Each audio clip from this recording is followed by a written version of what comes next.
Muy bien. Entonces,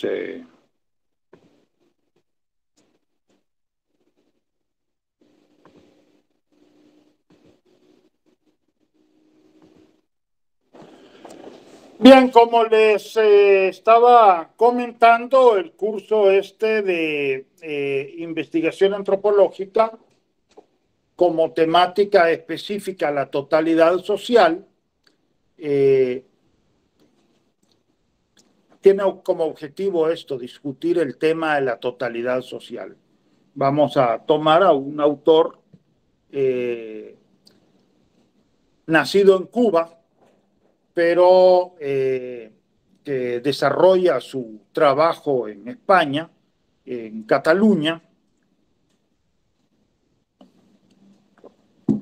Está integrado a la Universidad de Oxford, Josep Llovera, que hace una reflexión sobre el tema de el desarrollo de la teoría antropológica. En el caso latinoamericano, realmente la teoría antropológica tiene que ver con el tema de la totalidad social. Prácticamente desde el origen de la antropología mexicana con Manuel Gamio, Alfonso Caso y otros más, y también la antropología salvadoreña con Alejandro Dagoberto Marroquín a mediados del siglo XX. eh, Realmente el tema de la totalidad social es fundamental. Nos alejamos en ese sentido de aquellas posiciones que quieren establecer el origen de la antropología, bueno, prácticamente al origen de los tiempos, ¿verdad? Y en el caso latinoamericano, con la llegada de los españoles. Se toma a los misioneros y a los conquistadores como antropólogos. Los misioneros eran sacerdotes, no eran antropólogos, y los conquistadores en todo caso eran militares y no eran antropólogos, ¿verdad? Entonces sí es cierto que escribieron, en el caso de Hernán Cortés y de Pedro de Alvarado, escribieron cartas de relación que mandaban a España para dar cuenta de lo que sucedía acá. Pero pues eran cartas notificando lo que sucedía acá, no eran estudios antropológicos, ¿verdad? Eh, y lo mismo en el caso de los misioneros, bueno, eran sacerdotes cuyo objetivo era promover la fe, y no tampoco eran estudios de carácter científico. Precisamente por eso en mi trabajo, el desarrollo de la antropología sociocultural en El Salvador, hago la diferencia entre pensamiento antropológico y antropología científica. Pensamiento antropológico prácticamente ha habido todo el tiempo, ¿verdad? Desde el origen pues, de la humanidad, el ser humano está reflexionando sobre la sociedad y la cultura. Los europeos toman a los griegos porque son los que hacen el registro, digamos, escrito de esto. Y aquí en América Latina muchas veces se toma a los conquistadores y a los misioneros, porque también son los que dejan un registro escrito. Pero eso no quiere decir que hayan sido los únicos en reflexionar sobre la sociedad y la cultura. Por supuesto que desde antes lo había, ¿no? Eh, Sin embargo, esto no quiere decir de que estas reflexiones sean científicas. El conocimiento científico implica la construcción de un marco lógico teórico y una metodología definida. Y eso no lo había, ¿verdad? Eso no lo había. Entonces, ellos no son científicos, se les ubica en el pensamiento antropológico en el sentido de que reflexionan sobre la sociedad y la cultura, y a veces reflexiones interesantes.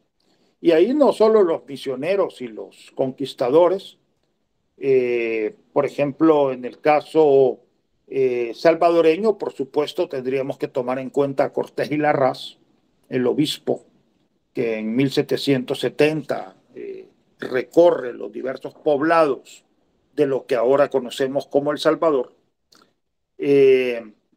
María de Barata, ¿verdad? Y hay otros más pues que podríamos tomar en cuenta. Pero en un momento dado hay una ruptura epistemológica, como diría Gastón Bachelard, hay una ruptura epistemológica a partir de la cual se crea la ciencia antropológica. En el caso de México podemos ubicarlo con Manuel Gamio, principios del siglo XX, y en el caso salvadoreño con Alejandro Dagoberto Marroquín, mediados del siglo XX.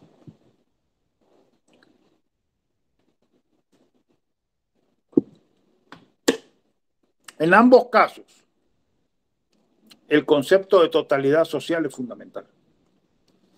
En ambos casos se está queriendo dar cuenta de la dinámica sociocultural y global total de una comunidad o de una población determinada. Entonces, en el centro, pues, siempre está el tema de la totalidad social. Y Joseph Llovera abre la discusión diciendo que hay un exceso de especialización en la antropología. Se pierde la visión de totalidad sociocultural que caracteriza a la ciencia antropológica. En estos momentos, pues, ha habido un boom, digamos, de la especialización, no solo en antropología, ciencias sociales en general, ¿verdad? En lo cual se favorece el estudio de fenómenos específicos y muchas veces incluso hasta se oponen abiertamente al concepto de totalidad social. Yo diría que esto, para algunos autores, tiene que ver con el desarrollo del capitalismo, del neoliberalismo, en el cual la especialización es sumamente importante. Y además, de esta forma, ya no se hace la crítica general al sistema, sino que nos quedamos en aspectos específicos, en el sistema político, en la educación, en otro tipo de fenómenos, ¿verdad? O en un ritual religioso, etcétera, una práctica económica. Sin embargo, podemos decir que varios autores ven realmente una relación dialéctica entre las ciencias generales y las ciencias particulares. En las ciencias generales, holísticas, totalizadoras, podemos ubicar a la antropología, la sociología y la historia. Mientras que en las ciencias particulares encontramos la economía, ciencias políticas, semiótica, etc. Llovera protesta porque de repente el antropólogo político es más un politólogo que un antropólogo. O el antropólogo económico es más un economista que un antropólogo.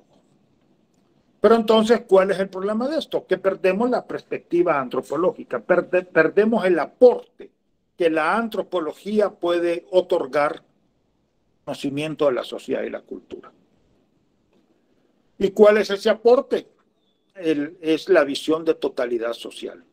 El hecho de enmarcar los fenómenos particulares, como puede ser la economía, puede ser la ciencia política, la semiótica, etcétera, en la dinámica de la sociedad y la cultura como un todo. En la dinámica de la sociedad y la cultura como un todo.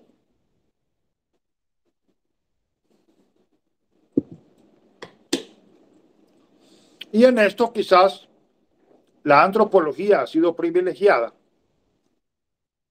en el sentido de que como nosotros estudiamos microsociedades, sociedades pequeñas, o grupos sociales específicos, entonces nos encontramos con la posibilidad de poder desarrollar esta visión de totalidad social. Me parece que uno de los grandes aportes de la antropología es precisamente esta visión de totalidad social. Y mucha gente lo aplica, algunos de manera explícita, otros de manera implícita. Incluso yo me he encontrado con gente que explícitamente critica el concepto de totalidad social, que dice que no es posible dar cuenta de la totalidad social, pero al final de cuentas trabajan con el modelo de la totalidad social. Sí es posible dar cuenta de la totalidad social, porque estamos hablando de eso, de una totalidad social. No estamos hablando de una totalidad mística. Ojo, estamos hablando de una totalidad social que se puede desarrollar en un cantón, en un caserío, lo que en México llamarían una ranchería o en Guatemala una aldea, o un municipio o la nación entera, ¿verdad? O un grupo social en particular. Les recuerdo que mi primer investigación publicada, pues, ¿verdad?, fue sobre la vida de los salvadoreños en Calgary. No era un grupo territorializado, era un grupo que estaba disperso en la ciudad de Calgary. Sin embargo, se le abordó como grupo social y como grupo social que desarrolla una dinámica sociocultural global, ¿verdad? ¿Qué implica que incorpore una dinámica sociocultural global? Bueno, lo que implica es que integre las diversas instancias de la sociedad, ¿verdad? Que integre las diversas instancias de la sociedad. Este es el concepto, digamos, que Luis Althusser desarrolla sobre totalidad social allá por los años 70. Yo le he agregado el aspecto ecológico. En esa época Luis Althusser no tomó en cuenta el aspecto ecológico, no se tomaba en cuenta, no era un fenómeno así como muy trascendente. Entonces tenemos el aspecto ecológico porque efectivamente una sociedad determinada o un grupo social determinado se mueve en un espacio específico, ¿verdad? Se mueve en un espacio en particular. No es lo mismo vivir en un cantón que vivir en la ciudad de San Salvador. Definitivamente que hay el hábitat condiciona, el hábitat condiciona, ¿verdad? Entonces, si no es lo mismo, por ejemplo, ser agricultor en Joya de Serén, ¿verdad? Joya de Serén, que forma parte del municipio de Opico, de la zona central del Salvador. Estamos hablando del Valle de Zapotitán y efectivamente de las mejores tierras del país. No es lo mismo ser agricultor en Joya de Serén que serlo, por ejemplo, en Guarjila y Los Ranchos. Que estamos hablando del oriente de Chalatenango y que son muy malas tierras, ¿verdad? Entonces, no es lo mismo hablar, a hacer agricultura en Joya de Serén que hacer agricultura en, en el oriente de Chalatenango. Como decía Levi Strauss, vamos a echar mano de Levi Strauss, ¿verdad? El ser humano es tiempo y espacio. El ser humano es tiempo y espacio. Nos condiciona el tiempo y nos condiciona el espacio. Por mucho que digan los postmodernos de que el espacio se desdibuja, el espacio no se desdibuja porque vivimos en un espacio determinado y ese espacio nos condiciona, ¿verdad? Ese espacio nos condiciona. Entonces, el medio ecológico, la economía, por supuesto, importante, ¿verdad? Hemos estado hablando, pues, precisamente de los pequeños agricultores que producen bajo una lógica de subsistencia. La estructura social, que tiene que ver con las relaciones de solidaridad, ayuda mutua y las estructuras de poder. En el caso de la economía de subsistencia, la base de la estructura social son los grupos domésticos. Los grupos domésticos y las familias ampliadas. Los grupos domésticos entendidos como todos los que viven bajo un mismo techo, ¿verdad? Y ahí se desarrollan diferentes tipos de familia, la familia nuclear y diferentes tipos de familia ampliada. Y esto constituye la base de la fuerza de trabajo a nivel de la producción y también a nivel de la distribución.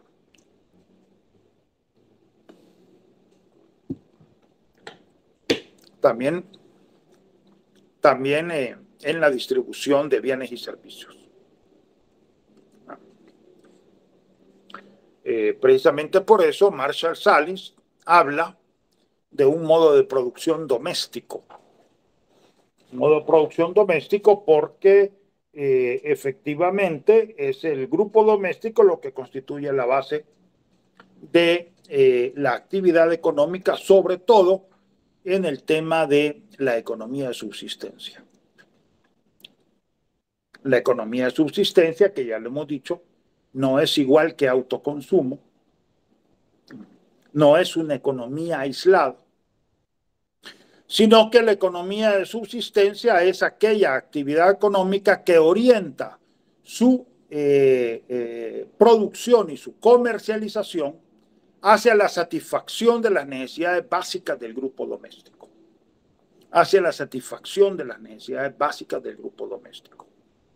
Entendiendo que las necesidades básicas son históricas, que no son las mismas necesidades de hace 50 años, las necesidades que los sujetos sociales tienen ahora. Siempre pongo el ejemplo de que sí, más o menos a principios, mediados de los 60, había mucha gente que andaba descalza, incluso en el centro de San Salvador. Ahora, por ejemplo, todo el mundo anda calzado. El calzado es una necesidad básica. Y no solo el calzado, cierto grado de alimentación, la vivienda, la educación, la salud, cosas que antes no se concebían como necesidades básicas, ahora sí. Y esta economía se distingue de la economía capitalista, que orienta su accionar hacia la maximización de beneficios. Entonces tenemos, pues, en el caso, digamos, agarremos como ejemplo a Joya de Serena, al cantón de Joya de Serena, tenemos el medio ecológico en el cual se desenvuelven, la economía, el tipo de economía, que estamos hablando de una economía de subsistencia, en realidad son semicampesinos, porque integran la economía de subsistencia con su inserción en la economía capitalista. La estructura social, que tiene como célula el grupo doméstico, y por supuesto la estructura de poder, de autoridad que existen, ¿verdad? Los grupos de interés que se conforman básicamente a través de las ADESCO,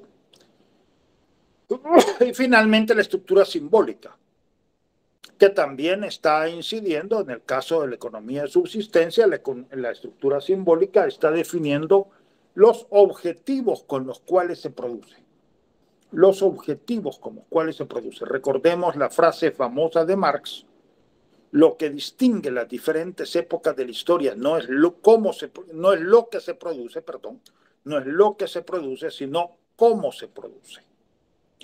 Yo diría no solo las diferentes épocas de la historia, los diferentes grupos sociales que coexisten en una sociedad determinada se distinguen no solo por lo que se produce, sino cómo se produce.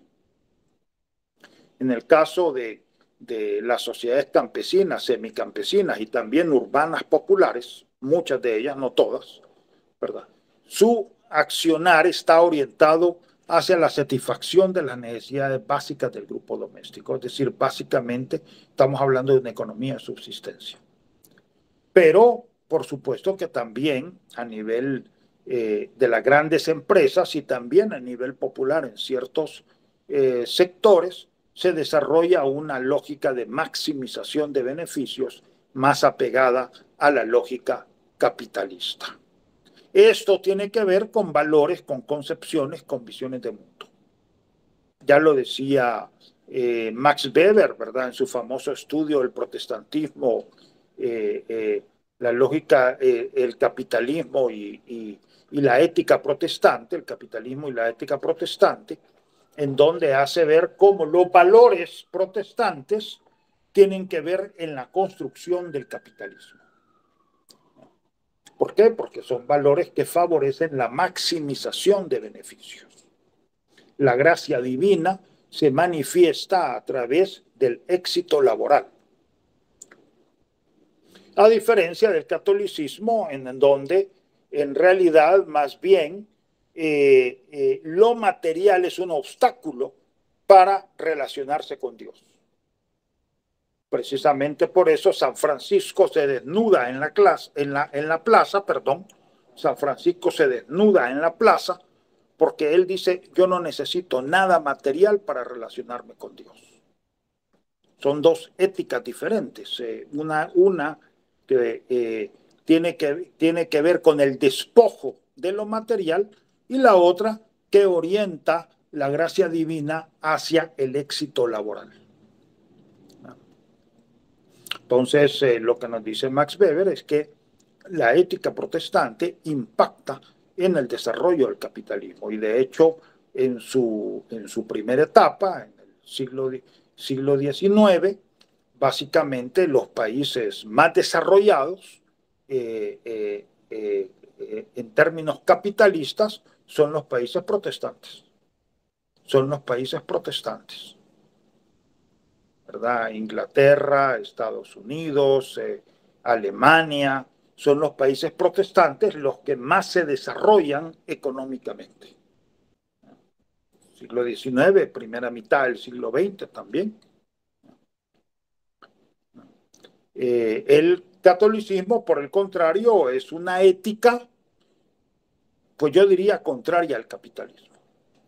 ¿Verdad? Una ética contraria al capitalismo. El catolicismo no es una religión del capitalismo.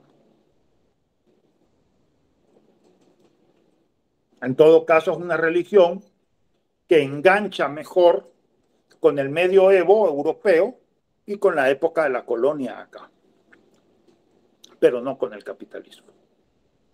Y entra en fuertes contradicciones con el capitalismo, porque el catolicismo es colectivista y autoritario, y el capitalismo es individualista y democrático. Entonces, en ese sentido, más bien el catolicismo entra en contradicción con el capitalismo.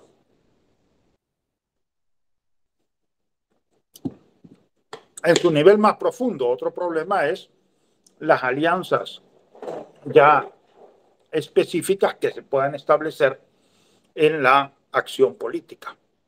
Pero estamos hablando de los valores, de las normas sociales que están orientando la acción social. ¿Verdad? Los valores y las normas sociales que están orientando la acción social.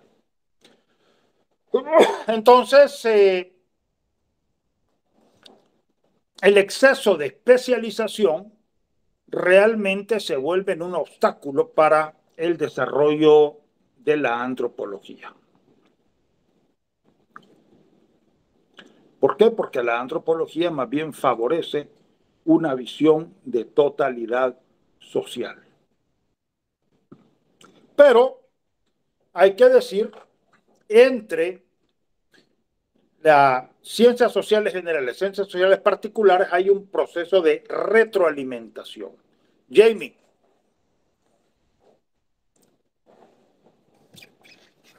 Sí, yo tenía, no sé si se me escucha. Sí, Sí, ok. cómo no, sí lo escucho.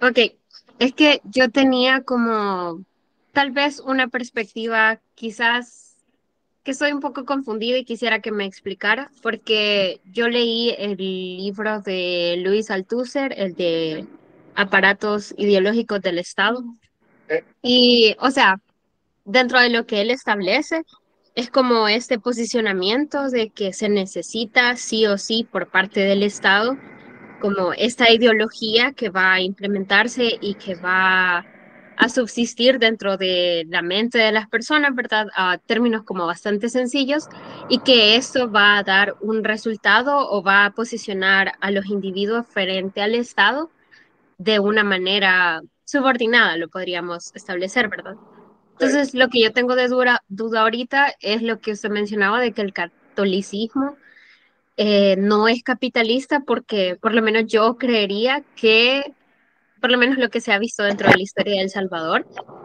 que Ujú. sí se alinea con, no sé, la ideología capitalista de una u otra forma porque siempre se establece de que lo que usted mencionaba, ¿verdad?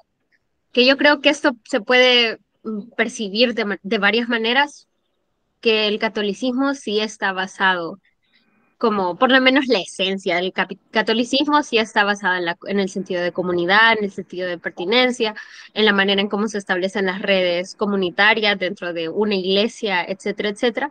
Pero Sí. también creo que sería importante considerar cómo es que esto se ha establecido según el contexto sociopolítico, ¿verdad?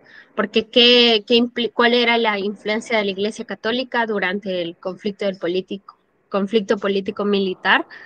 Y estas dos divisiones que se pueden ver, ¿verdad? E incluso en la actualidad con, con el posicionamiento del Vaticano o la manera en cómo se atraviesa y cómo, incluso si nos ponemos como a analizar el impacto de la Jornada Mundial de la Juventud que justo acaba de pasar en Lisboa, cómo es que eso se posiciona y cómo sí se puede alinear a los intereses capitalistas, no per se o no necesariamente porque son algo que se puede establecer, pero sí consideraría yo de que la manera en cómo los líderes de estos espacios expresan o esto predican, ¿verdad? Cómo predican todos estos mensajes sí se pueden alinear al sentimiento capitalista, pero creo que sí, es como una discusión que creo que se puede iniciar, específicamente considerando que los aparatos ideológicos del Estado, por lo menos en el país, sí están regidas con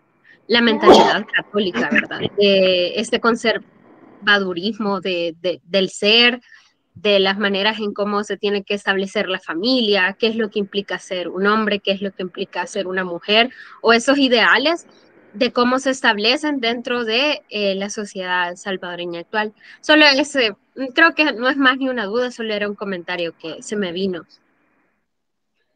Sí, yo no. Hay que distinguir entre la esencia, como usted dijo, del catolicismo y la capacidad que el catolicismo ha tenido para adaptarse a la sociedad dominante. Es decir, el catolicismo en realidad, como vuelvo a repetir, es colectivista y autoritario, ¿verdad? Y en ese sentido se opone al capitalismo. En realidad el catolicismo funcionó mejor en la sociedad colonial, en el medioevo europeo, la sociedad colonial nuestra, e incluso por su esencia se adapta mejor al socialismo. Precisamente por eso se desarrolla toda esta idea de la teología de la liberación y la opción preferencial por los pobres que favoreció el movimiento revolucionario, ¿verdad? ¿Por qué? Porque es colectivista, no es individualista, y por otra parte es, es autoritario y favorece a los pobres en el sentido de que la relación con Dios se establece a partir del despojo de lo material, ¿verdad? No de la acumulación de lo material, como en el caso del protestantismo. El protestantismo sí es individualista, por una parte, pero por otra parte también favorece la acumulación, porque la gracia divina se manifiesta en el éxito laboral. Por tanto, entre más éxito laboral se tenga, es decir, entre más acumulación económica se tenga, mayor es la gracia divina. Entonces, en ese sentido, el protestantismo estaría más cerca del capitalismo que el catolicismo, en su esencia. Ahora, lo que ha sucedido es que tanto el protestantismo como el catolicismo tienden a adaptarse a la sociedad dominante. Tienden a adaptarse a la sociedad dominante. Y si la sociedad dominante es capitalista, entonces se adaptan a la sociedad dominante. Pero en realidad, si usted ve muchos de los discursos, sí, yo también estuve pendiente de la Jornada de la Juventud que acaba de pasar en Portugal, ¿verdad? Mucho del discurso, por ejemplo, del Papa Francisco es un discurso que favorece a los pobres, ¿verdad? Favorece a los pobres y favorece una transformación de la sociedad. El problema está también, aquí hay dos problemas. Uno, ¿qué es lo que se va a definir por capitalismo? El capitalismo es una sociedad basada en relaciones sociales de producción en donde el capitalista explota la fuerza de trabajo libre. Libre en el sentido de que no posee medios de producción y por tanto es libre, pero también en el sentido de que puede contratarse en cualquier establecimiento, ¿verdad? Entonces, la relación capitalista-proletariado es la esencia del capitalismo. Y a nivel económico, como lo decía hace un rato, el capitalismo tiende a la maximización de beneficios. Es decir, desarrolla una actividad que busca maximizar beneficios. Entonces, por ejemplo, el campesino no es capitalista. El campesino se articula con el capitalismo, pero no es capitalista. Efectivamente, el catolicismo sí se ha adaptado al capitalismo, se ha adaptado porque es la sociedad dominante, pero en su esencia no es capitalista. Es una orientación de carácter colectivista, autoritaria y antimaterialista. Y el capitalismo es lo contrario, es individualista, es democrática y es materialista. Entonces, en ese sentido, sí, efectivamente, sí hay adaptaciones del catolicismo hacia el capitalismo, pero el catolicismo no es capitalista. Y ahí sí creo que hay un error de parte de Antonio Gramsci, que él fue uno de los que dijo que el catolicismo era capitalista, era parte del capitalismo. No, el catolicismo se ha adaptado al capitalismo. El catolicismo viene desde antes del capitalismo. No surge con el capitalismo. Viene desde antes del capitalismo. Y su lógica es una lógica diferente e incluso contraria al capitalismo. Pero se ha sabido adaptar. Se ha sabido adaptar. ¿Verdad? Se ha sabido adaptar y ha sabido sacar provecho del capitalismo. Pero efectivamente su orientación es colectivista, es antimaterialista, es autoritaria y en muchos aspectos se opone al capitalismo, aunque lo tolere, digamos. Más bien esa sería la palabra. El catolicismo tolera y se adapta al capitalismo porque no le queda de otra, no tiene la fuerza para oponerse, ¿verdad? Pero en su esencia no es capitalista. El protestantismo sí es capitalista. El protestantismo es, y ahí hay que leer a Max Weber, la ética protestante y el espíritu, la ética protestante y el espíritu del capitalismo. Les recomiendo ese libro, ¿verdad? La ética protestante y el espíritu del capitalismo, que él demuestra que los valores protestantes sí se adaptan al capitalismo. ¿Por qué? Porque favorecen al individuo. El protestantismo sí es individualista, ¿verdad? Incluso hay ciertas versiones del protestantismo que dicen de que, bueno, que no se necesitan paredes, ni templos, ni nada para adorar a Dios. Yo lo puedo adorar como individuo. El catolicismo dice, no, la adoración a Dios es colectiva, no es individual. Pero bueno, ahí el protestantismo favorece la relación individual del individuo con Dios y por otra parte también favorece la acumulación. Favorece la acumulación porque la acumulación que tiene que ver con el éxito laboral es muestra de gracia divina. ¿Verdad? Básicamente, en su versión calvinista, la idea del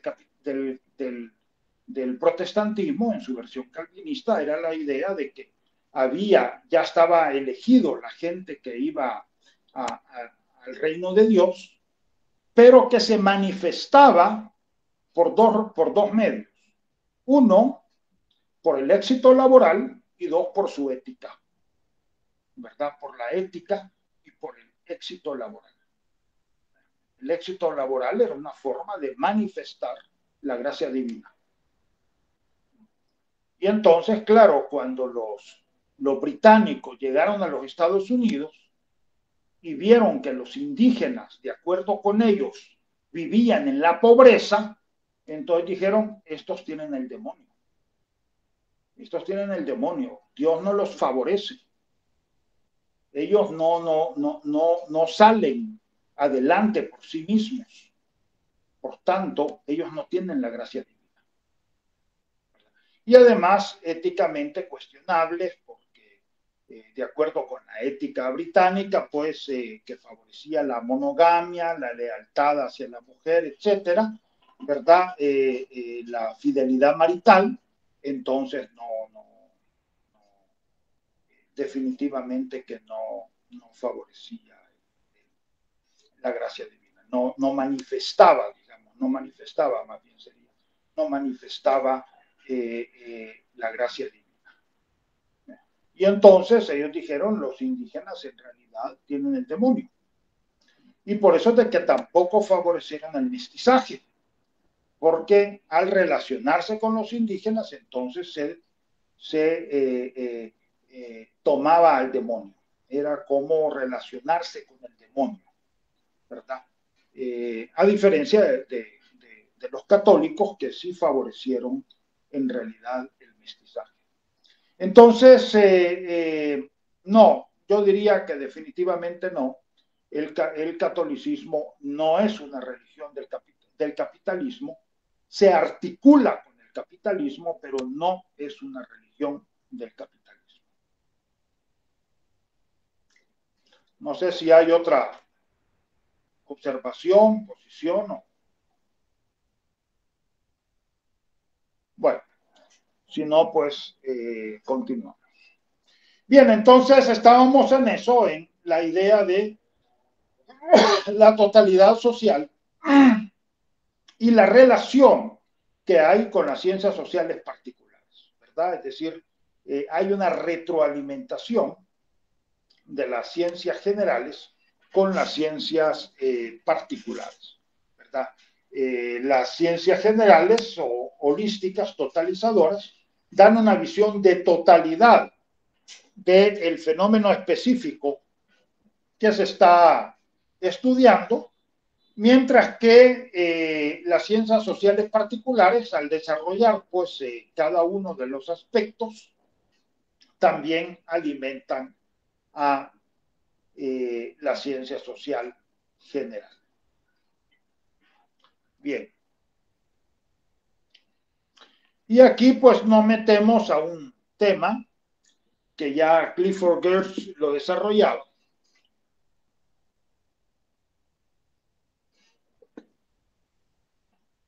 La llamada crisis de la antropología. De acuerdo con Clifford Geertz, la crisis de la antropología tiene que ver con la proliferación de teorías. Anteriormente uno se ascribía a una teoría, uno era marxista, o era funcionalista, o era estructural funcionalista, era estructuralista, y hasta ahí, ¿verdad? Posteriormente ya Maurice Godelier, que desarrolla el marxismo estructuralista e incluso incorpora elementos del funcionalismo, pero lo que sucede, nos dice Geertz, es que ahora lo que hay es una gran proliferación de teorías, es decir, una cantidad amplia de teorías para poder interpretar los fenómenos que estamos estudiando. ¿Cuál es la respuesta a esto?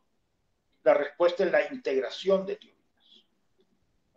Lo que tenemos que hacer es integrar teorías para estudiar un fenómeno determinado. Por ejemplo, si vamos a estudiar el campesinado, agarremos el campesinado. En el caso del campesinado, bueno, como decíamos, necesitamos de la ecología, porque el campesino se desarrolla en un espacio social determinado. No es lo mismo producir tierras con alto grado de productividad, como el caso del Valle de Zapotitlán, a producir en tierras con mala calidad de tierras, como el caso del oriente de Chalatenango. Entonces, el aspecto ecológico está presente, necesitamos pues una teoría, en estos momentos ya la ecología se ha desarrollado. El campesino, que básicamente el concepto de campesino tiene que ver con la estructura económica, en donde el campesino es un pequeño agricultor o pequeño ganadero que orienta su actividad hacia la satisfacción de las necesidades básicas del grupo doméstico. En ese sentido, pues estamos hablando de una economía de subsistencia, o como diría Marshall Salis, de un modo de producción doméstico. Precisamente el hecho de abordar el tema doméstico ya implica que tengamos una teoría sobre las relaciones de parentesco, porque el parentesco es un elemento fundamental. Por cierto, en el estudio de Adriana Alas sobre un cantón de las Vueltas Chalatenango, después bueno, en medio en realidad del conflicto político-militar, ¿verdad? Ella se da cuenta que en la reconstrucción de este cantón, pues los grupos domésticos y las familias ampliadas son fundamentales. La gente comienza a reconstruir su universo de parentesco. Entonces, la teoría del parentesco es fundamental en ese sentido. Por otra parte, obviamente, prácticamente en todas las comunidades campesinas donde yo he estado, por lo menos hay divisiones políticas. Muchas de ellas tienen que ver con ADESCOS, con asociaciones de desarrollo comunitario, o con otro tipo de asociaciones políticas, ¿verdad? También proliferan, entran los partidos políticos, etcétera. Necesitamos pues, una teoría en ese sentido. Y por otra parte también tienen un universo simbólico, ¿verdad? Tanto en los rituales que desarrollan, las fiestas patronales, cualquier otro tipo de rituales, como también en la orientación de sus actividades económicas y políticas. Entonces, en ese sentido, necesitamos una integración de teorías para dar cuenta de un fenómeno en particular. O agarremos, por ejemplo, otro fenómeno, el caso de un grupo feminista, pues lo mismo, para empezar, a dónde se desenvuelve el grupo feminista. No es lo mismo ser feminista en el centro de en la ciudad de San Salvador o en el área metropolitana de San Salvador que ser feminista en un cantón de Cacaotera. Definitivamente que es diferente, ¿verdad? Entonces el medio ecológico está impactando. El medio económico, obviamente, porque para desarrollar un movimiento feminista también se necesitan recursos. Y de cualquier forma, las feministas necesitan conocer comer, vestirse, etcétera, ¿no? El movimiento feminista en sí mismo o la organización feminista, digamos lo más preciso, en sí mismo es un fenómeno de carácter político, ¿verdad? Y por otra parte, también el feminismo implica todo un conjunto de valores y de normas sociales que tienen que ver con el aspecto simbólico. Entonces, necesitamos una integración de teorías para poder entender el fenómeno que estamos estudiando. Esta integración de teorías se hace de manera cuidadosa porque implica la elaboración de un marco teórico, lógico-teórico coherente sobre el fenómeno que estamos estudiando. Muchas veces podemos adoptar orientaciones políticas, orientaciones teóricas, perdón, que son contradictorias, ¿verdad? Y yo he visto realmente marcos teóricos que muchas veces desarrollan conceptos contradictorios. O marcos teóricos muy bellos que, por otra parte, se desarrollan un trabajo de campo, pero que no hay una integración de la teoría con el trabajo de campo. Entonces, ese es otro problema, es decir, la integración que debe de haber de la teoría con el trabajo de campo, pero por otra parte también la integración de los conceptos al interior del marco teórico. Yo de repente veo problemas, por ejemplo, en los antropólogos estadounidenses, por ejemplo, el caso de Roseberry, de William Roseberry, que adopta el marco teórico marxista, pero adopta el concepto culturalista de cultura. Adopta el concepto culturalista de cultura. Parece una redundancia, pero no lo es, porque el culturalismo es una corriente. Adopta el concepto culturalista de cultura. Y el problema con el concepto culturalista de cultura, que está basado en el concepto de Malinowski, en donde cultura es todo lo que el ser humano crea en sociedad, es un concepto muy amplio, muy abarcador. Cuando el marxismo se basa en una división entre infraestructura y superestructura muy clara. Estemos o no de acuerdo con el concepto marxista, pero la diferencia entre estructura económica e ideología es muy definida. Ideología no es todo lo que el ser humano crea en sociedad. Definitivamente no. Y sin embargo, hay antropólogos, sobre todo estadounidenses, que están incorporando e integrando el marco teórico marxista con el culturalismo estadounidense.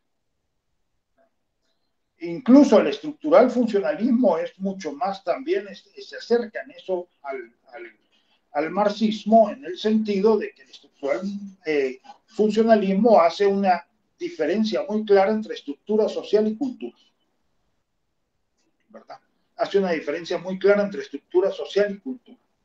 La diferencia es de que para el estructural funcionalismo, la estructura social son las relaciones sociales que observamos en la sociedad, mientras que para Marx no. Para Marx esas relaciones sociales que observamos en la sociedad es la apariencia. Y él nos dice, hay que ir a la esencia para entender la apariencia.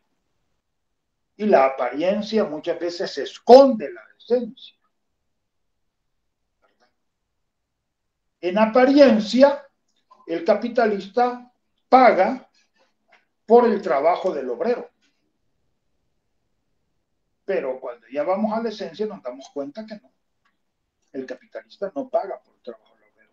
El capitalista paga por una parte del trabajo del obrero, por aquella parte que es necesaria para su reproducción como fuerza de trabajo, lo que incluye su reproducción como individuo y la de su familia. Pero hay otra cantidad de trabajo, llamémosle plus valor, otra cantidad de valor, perdón, llamémosle plus valor, que no es necesaria para la reproducción de la fuerza de trabajo y que por tanto es apropiada por el capitalista. Es decir, el capitalista lo que se da cuenta es que el proletario produce un valor que está por encima de la necesidad de reproducción de su fuerza de trabajo. El proletario produce un valor que está por encima de la necesidad de la reproducción de su fuerza de trabajo. Ese valor que está por encima, llamémosle plusvalor, se apropia el capitalista. Entonces el capitalista no está pagando por el trabajo del obrero, está pagando por aquella parte del trabajo que es necesaria para la reproducción de su fuerza de trabajo. Entonces, ¿qué nos quiere decir Marx con eso? Que la apariencia esconde la esencia. Y eso mismo nos lo dice Levi-Strauss. Levi-Strauss nos dice la estructura manifiesta esconde la estructura profunda. Y el mismo Franz Boas también nos dice, hay que desconfiar de las racionalizaciones conscientes de los sujetos. Porque las racionalizaciones conscientes muchas veces están escondiendo el verdadero significado de las prácticas sociales, ¿verdad? De las acciones sociales. Entonces la apariencia no solo no da cuenta de la esencia, sino que la esconde, la oculta. Pero lo que sí tiene el estructural funcionalismo es esta diferencia muy clara entre estructura social y cultura, cosa que Malinowski no la tiene. Para Malinowski crea un concepto muy amplio de cultura, y yo diría un concepto amorfo de cultura, el cual es adoptado por el culturalismo estadounidense y adoptado por muchos marxistas actuales estadounidenses, haciendo una relación entre marxismo y culturalismo bastante extraña. Bastante extraña. Entonces, cuando hacemos la integración de teorías hay que tener cuidado. ¿Cómo integramos esas teorías?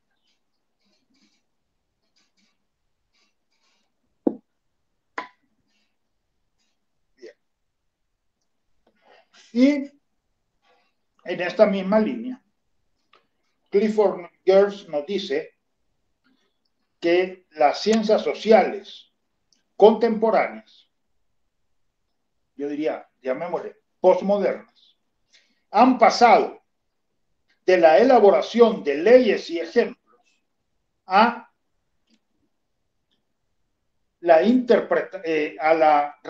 al estudio de casos e interpretaciones, ¿verdad? Es decir, se ha pasado de la elaboración de leyes y ejemplos al estudio de casos y la elaboración de interpretaciones. Claro, esta es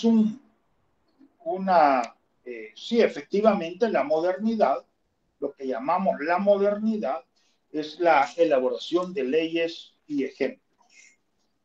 Vamos a ver si les consigo.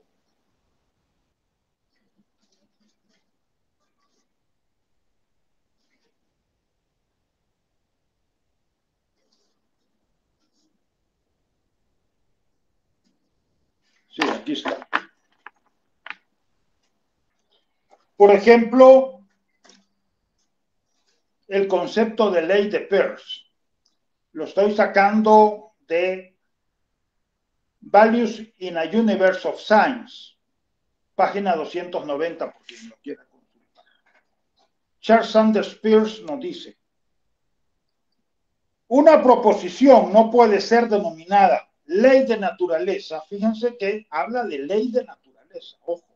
Es decir, está hablando básicamente acá de las ciencias naturales. El modelo son las ciencias naturales, porque la modernidad tiene como modelo las ciencias naturales. Marx, la física, Durkheim, la biología, Levi-Strauss también, bueno, Levi-Strauss bastante cercano a las ciencias formales, a la matemática, ¿verdad? Pero en todos ellos la idea es la formulación de leyes. Y dice Peirce, una proposición no puede ser denominada ley de naturaleza hasta que su capacidad de previsión, es decir, de predicción, su capacidad de predicción no haya sido puesta a prueba y confirmada de tal manera que no quede ninguna duda acerca de ella. Dos elementos aquí. Uno, la capacidad de predicción. Y dos, la universalidad de la capacidad de predicción.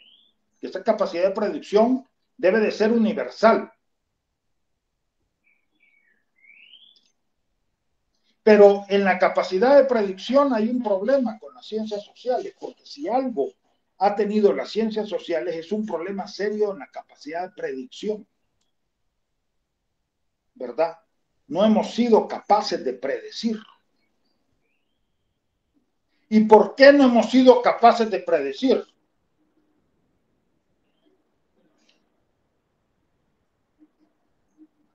Porque trabajamos con sujetos y no trabajamos con objetos. Por eso no tenemos capacidad de predecir. Porque cuando se formula la idea de la ley que surge de las ciencias naturales, se formula en función de el estudio de objetos, no de sujetos. Y entonces, por otro que dice uno, la capacidad de predicción. Pero también, antes de meterme a otra reflexión, Montesquieu dice, las leyes en el sentido más amplio de la palabra son relaciones necesarias derivadas de la naturaleza de las cosas. Montesquieu establece la relación de necesidad. Peirce, la capacidad de predicción. Pero tanto la necesidad como la predicción tienen el problema del sujeto. De que nosotros trabajamos con sujetos y no con objetos. Y el sujeto es cognitivo, es decir, tiene conocimiento propio, ¿verdad? Perdón.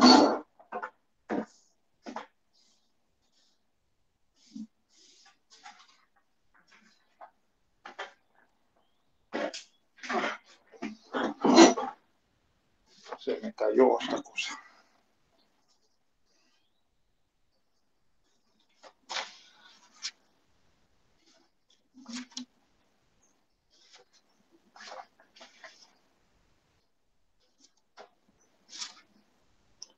Bien. El sujeto es cognitivo, es decir, tiene conocimiento propio. Por lo cual, cuando nosotros llegamos a una comunidad, no somos los primeros en establecer el conocimiento, sino que ya los sujetos conocen. Y en realidad lo que nosotros establecemos es un diálogo. Por eso Dan Sperber dice que la investigación antropológica implica la construcción de una interpretación de interpretaciones. Una interpretación de interpretaciones, porque los primeros que interpretan son los sujetos sociales. Nosotros nos montamos sobre la interpretación de los sujetos sociales y se supone que debemos de elaborar una interpretación que supere la interpretación de los sujetos sociales, porque si no, no valdría la pena la investigación. Pero nosotros no somos los primeros que investigamos. No somos los primeros, perdón, que interpretamos. Ya los sujetos sociales interpretan, tienen un conocimiento propio. Nosotros no somos los primeros en conocer. Ya los sujetos sociales ya conocen. Incluso los sociólogos que pasan encuestas, que son las encuestas, apropiarse del conocimiento de la gente. Eso es lo que están haciendo. Y en función de eso se elabora una nueva interpretación. Entonces, el sujeto es cognitivo, el sujeto tiene propósitos propios, es afectivo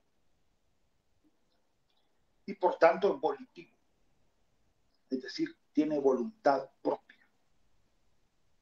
El volcán, para un vulcanólogo que trabaja un volcán, el volcán no tiene voluntad propia, ni tiene conocimiento propio. Pero nosotros no trabajamos con un volcán, ni con una piedra, ni con una gallina. Trabajamos con seres humanos que tienen conocimiento propio, tienen propósitos, tienen afectividad y son volitivos, tienen voluntad propia. Y esto complica el tema de la predicción. Marx decía, a un determinado nivel de desarrollo de las fuerzas productivas, se crea un determinado tipo de sociedad, un determinado tipo de estructura social. Por tanto, si yo desarrollo las fuerzas productivas lo suficiente, vamos a llegar al socialismo. No, no llegamos al socialismo. ¿Y por qué no llegamos? Por los sujetos. Porque no había voluntad de parte de muchos sujetos para llegar al socialismo. Hay que ser justos, en algunas sociedades sí. Por ejemplo, Suecia, Dinamarca, Finlandia, Noruega, son sociedades que realmente llegaron al socialismo por el desarrollo mismo de las fuerzas productivas. Europa en general está bastante socializada, pero habría que ver si solo es el desarrollo de las fuerzas productivas. También ahí había una cultura que favorecía la socialización de la sociedad. Pero Estados Unidos, que es la sociedad más desarrollada, y era la sociedad más desarrollada, ¿no? Ahí no llegaron al socialismo. Ahorita quizás está queriendo meter un poco el socialismo, pero no ha llegado al socialismo. ¿Por qué no llegó al socialismo? Por los sujetos. Porque el problema del tipo de sociedad no es únicamente una relación de causa-efecto, en donde el desarrollo de las fuerzas productivas causa un determinado tipo de sociedad. No, interviene el sujeto. Interviene el sujeto. Y si los sujetos no favorecen el desarrollo de un tipo de sociedad determinado, no se lleva a cabo. Así de fácil. Así de sencillo. ¿Verdad? Entonces, y curiosamente, la fórmula de Marx se llevó a cabo en sociedades poco desarrolladas. Sociedades como Rusia. Rusia era una sociedad poco desarrollada. Ahí se realizó el socialismo. China todavía menos desarrollada que Rusia. Y Cuba todavía menos desarrollada que China y que Rusia.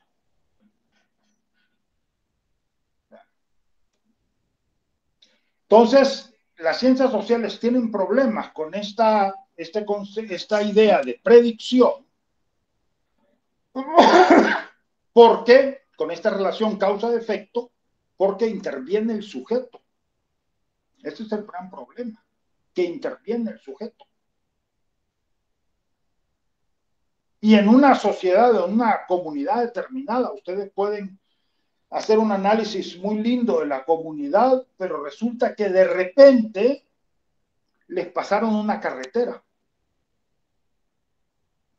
y la carretera cambió el rumbo de la dinámica social y cultural de la gente. Bueno. O por ejemplo, ¿quién predijo que iba a llegar Nayib Bukele a El Salvador? Científicos sociales, ninguno. Y llegó y cambió el rumbo de la sociedad salvadoreña. Bueno.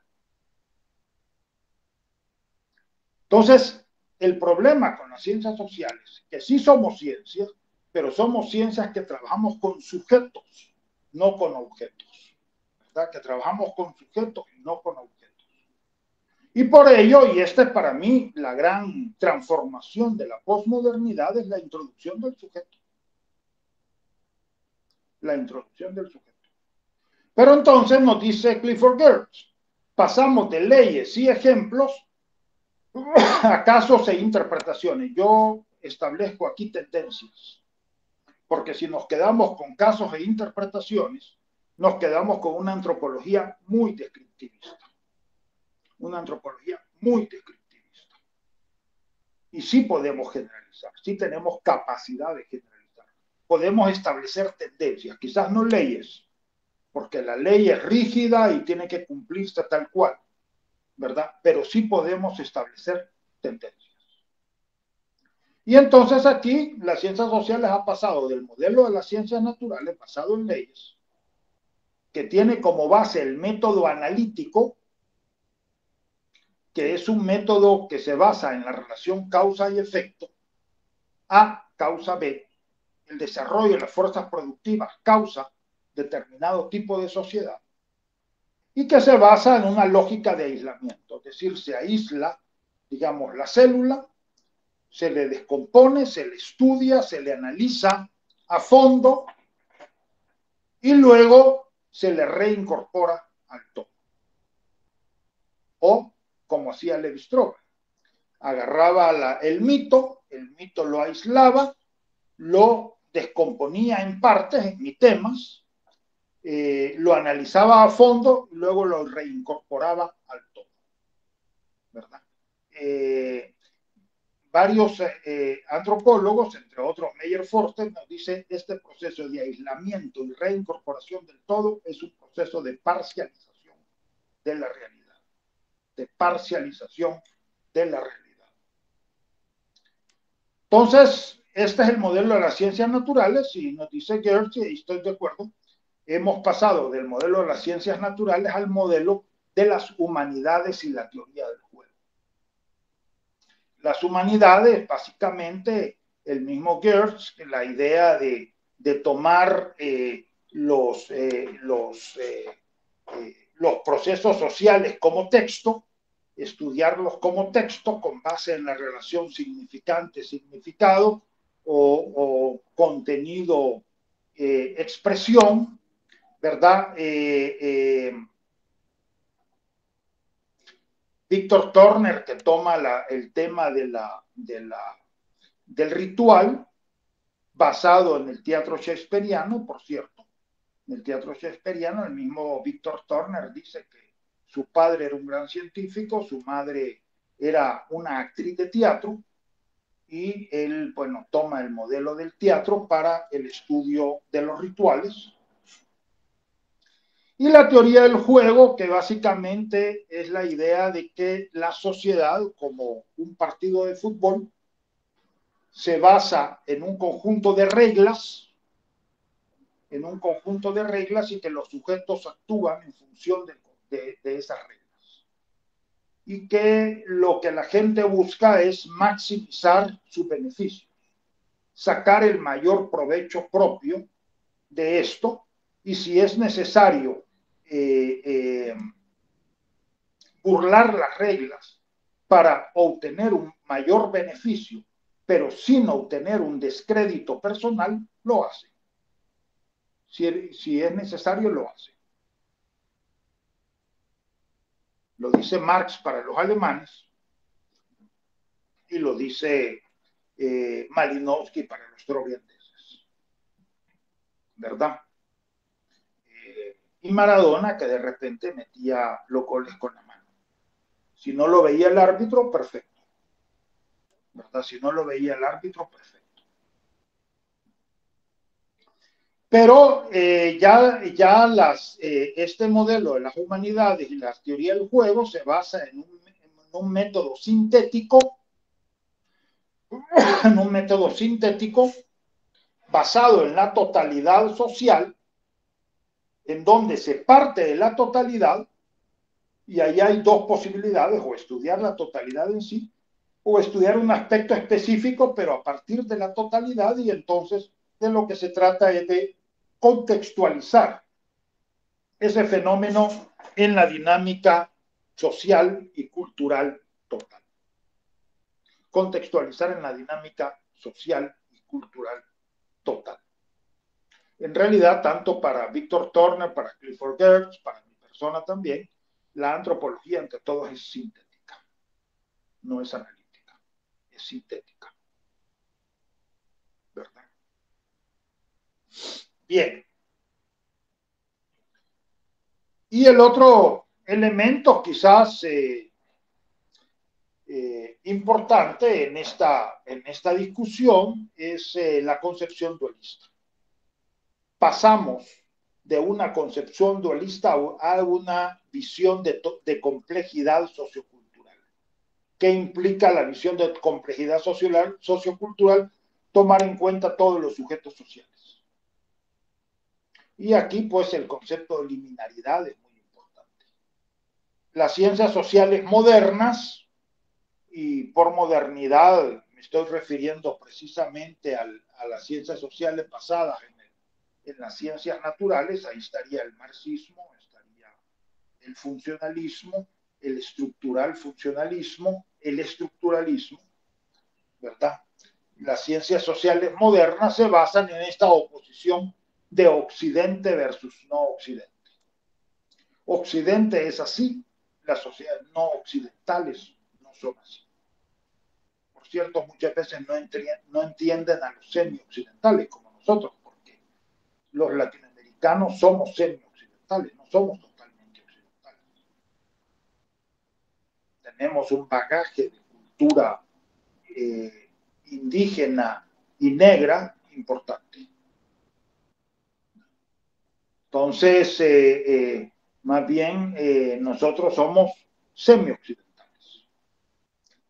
Pero ellos se basan pues en esta oposición de occidente, no occidente, que traducen a esta oposición de modernidad, sociedades primitivas,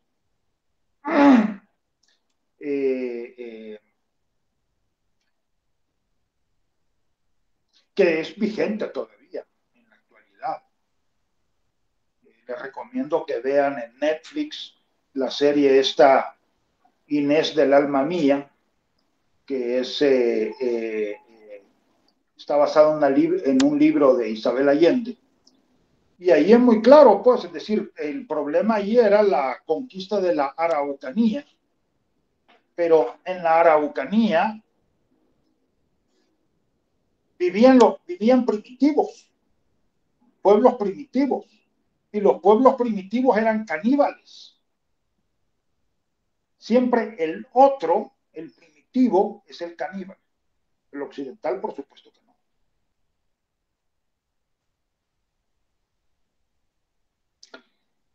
Esta misma oposición se traduce a la oposición modernidad-campesinado, muchas veces desconociendo estos niveles intermedios. Por ejemplo, creo que les causa cortocircuito a la gente cuando yo hablo de semicampesino, porque el semicampesino combina la economía campesina de subsistencia con la economía capitalista, pero no puede ser, o son campesinos o no son campesinos.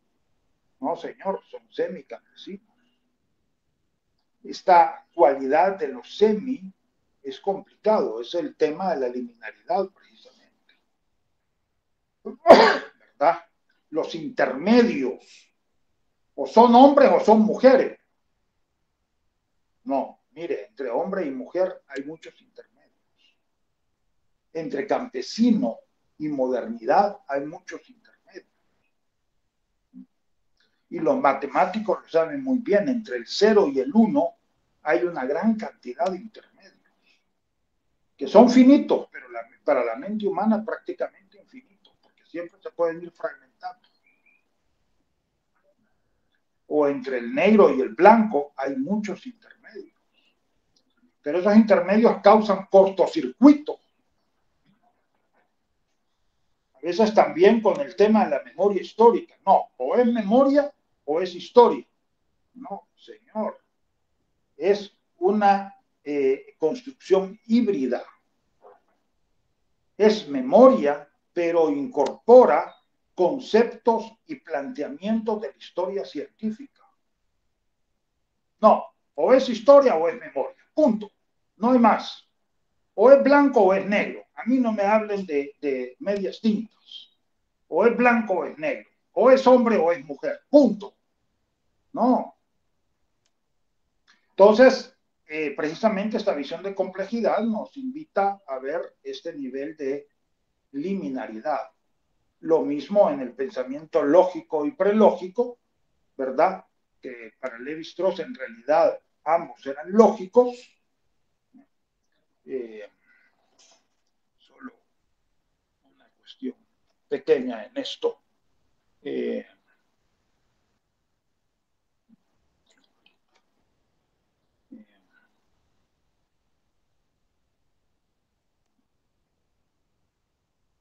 Aquí les pongo un esquema, ¿verdad? Pensamiento prelógico muchas veces está relacionado con los pueblos primitivos no occidentales y el pensamiento lógico con los pueblos occidentales. Básicamente el pensamiento prelógico es aquello que rompe con la lógica.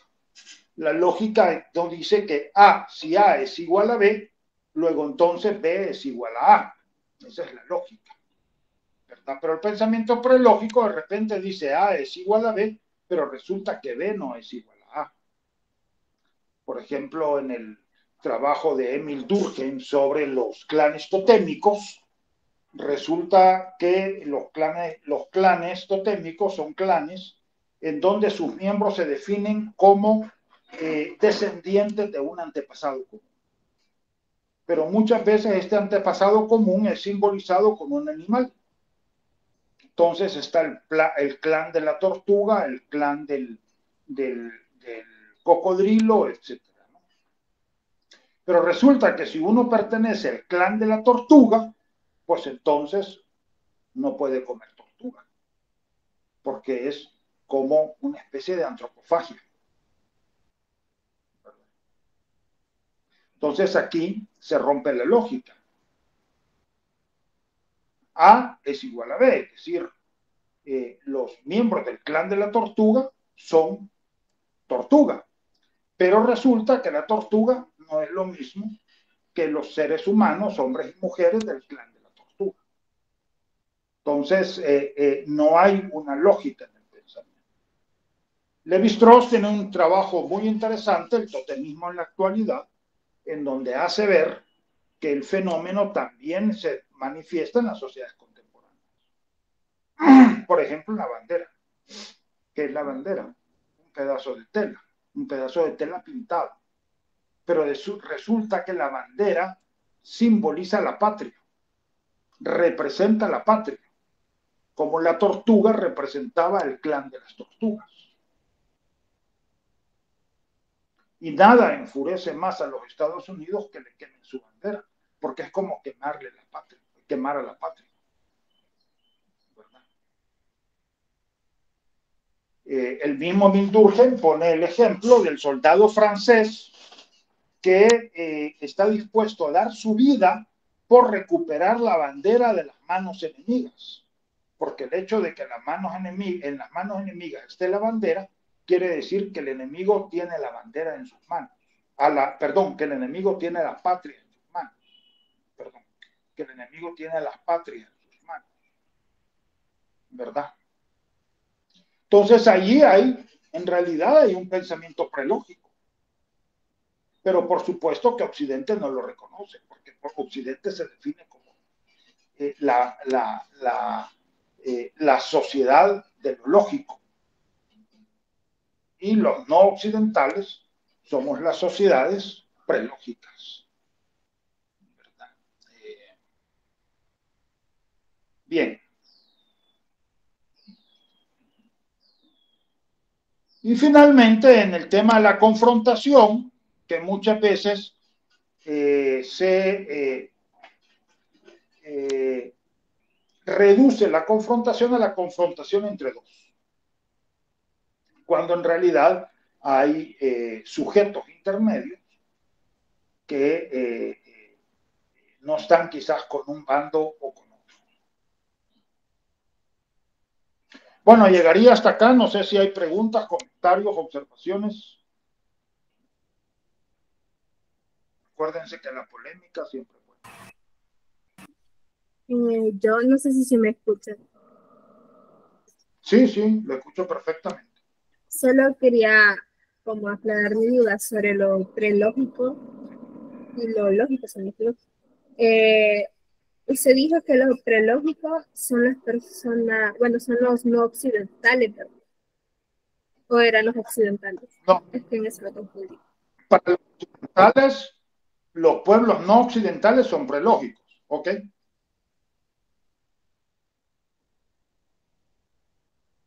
Alexandra. Los pueblos no occidentales son los prelógicos. Para los occidentales. Ah. O sea, no es de que los pueblos no occidentales sean prelógicos. También los occidentales son prelógicos. Pero para los occidentales, los pueblos no occidentales son prelógicos. ¿Me explico? Sí, ahora sí. Ok.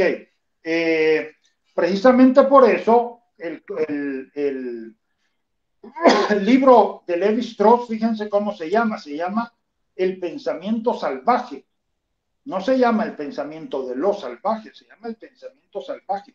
Porque para él el pensamiento salvaje también está en Francia, está en Estados Unidos, está en Italia.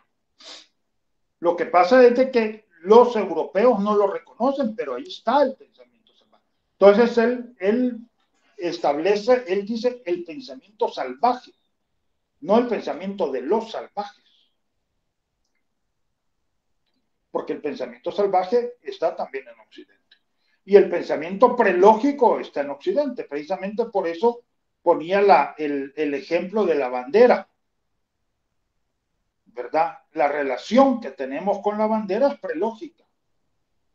La bandera simboliza la patria. Pero al mismo tiempo, cualquiera reconocería que la bandera no es la patria. La bandera no es la patria. La bandera es un pedazo de tela pintado. La bandera no es la patria. Pero la bandera viene a ser la patria. Entonces se da esta relación de A es igual a B, pero B no es igual a A. Es decir, la bandera es igual a la patria, pero la patria no es igual a la bandera. ¿Me explico? Quiero que quede claro esto. Si no queda claro, sigan preguntando. O cuestionen.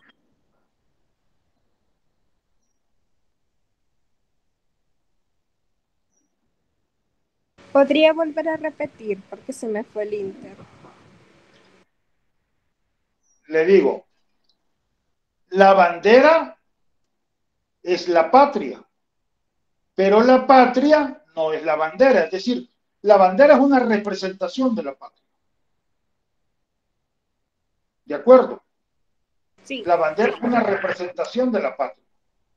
Pero en el momento en que un soldado está dispuesto a dar su vida por recuperar la bandera de las manos enemigas, es porque prácticamente está viendo la bandera como la patria. ¿Me explico? Sí. Desde el momento de que es una verdadera ofensa el hecho de que alguien pisotee la bandera, ¿por qué es una ofensa? Porque consideran que está pisoteando la patria.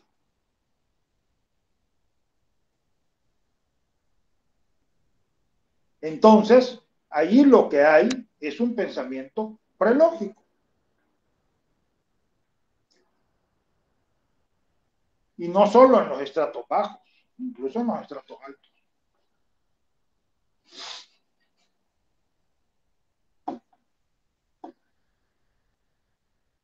¿Sí? Lo que sí podemos establecer, y que sí es correcto, que a medida que ascendemos en la escala social, el pensamiento lógico se impone sobre el prelógico. Y en la medida que descendemos en la estructura social, el pensamiento prelógico se impone sobre el lógico.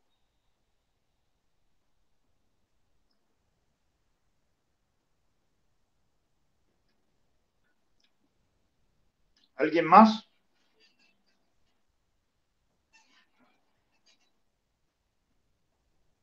Bueno, entonces nos quedamos aquí. Continuamos el jueves. Cuídense. Gracias, adiós. Adiós, buenas tardes. Gracias, adiós. Dios.